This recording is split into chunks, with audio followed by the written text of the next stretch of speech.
Welcome. You are watching Line Screw 1. Well, hello tubers, hope you're doing well wherever you are. Today we got this big windstorm rolling through British Columbia with thousands of people without electricity. Ask me if I care, because I still got my own internet and my own power, and I got some solar, and it's the right time of year. Who cares about heat or air conditioning? Things are just fine here. So as I am huddling here with no power, I figured I'd do a video on motorcycle safety here in Canada and talk about riding and my experience with it and trying to stay safe. Because when you look up the numbers, at least here in British Columbia, there's some jurisdictions, I think the odds of being smoked on a car versus a motorcycle is up to 30 times difference.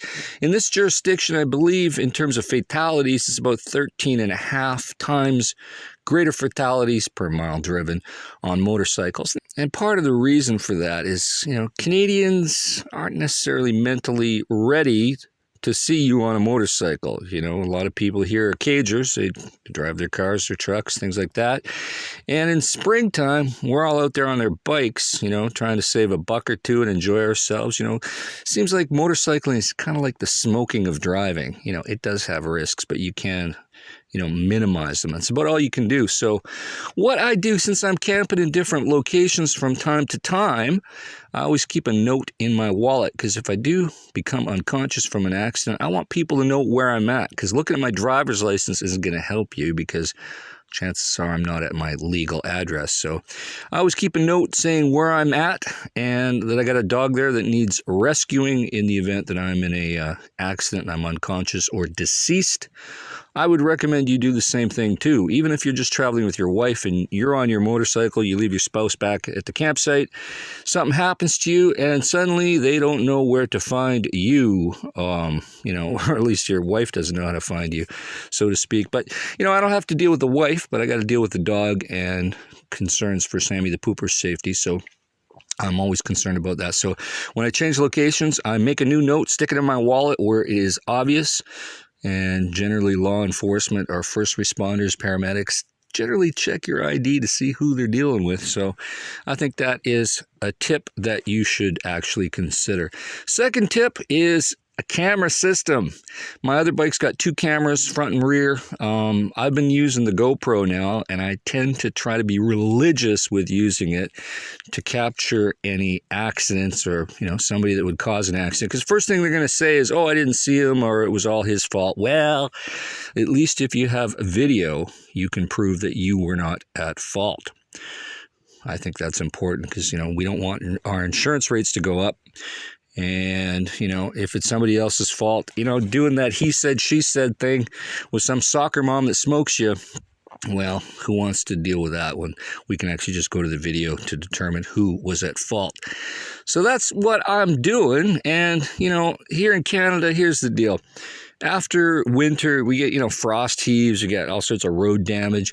I've even heard of people that have stolen man covers out, and actually I know somebody that almost drove into a manhole cover that was missing on a motorcycle.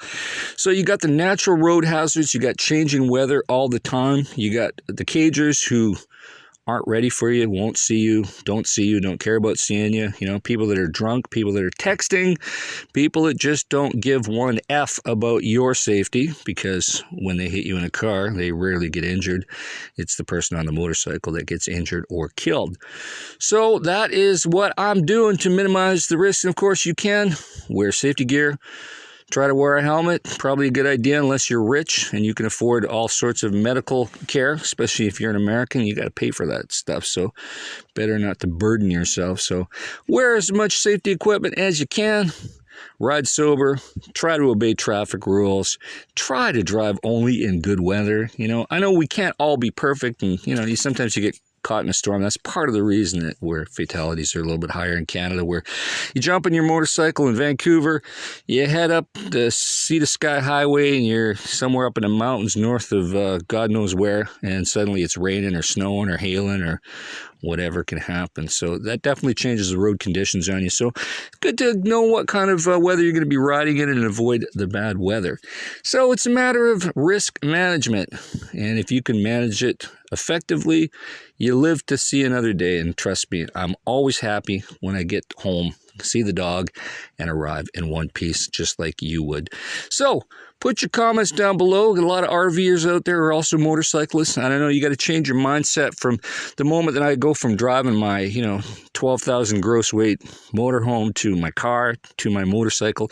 It's all a different mental, skill set where you have to kind of shift gears, take a step back, and remember what equipment you're using, because you got no protection on a bike. So that's just what I'm thinking. Figured I'd share a few of my tips and points for you so you can stay safe out there. You put your comments down below, and I'll talk to you soon. Over and out.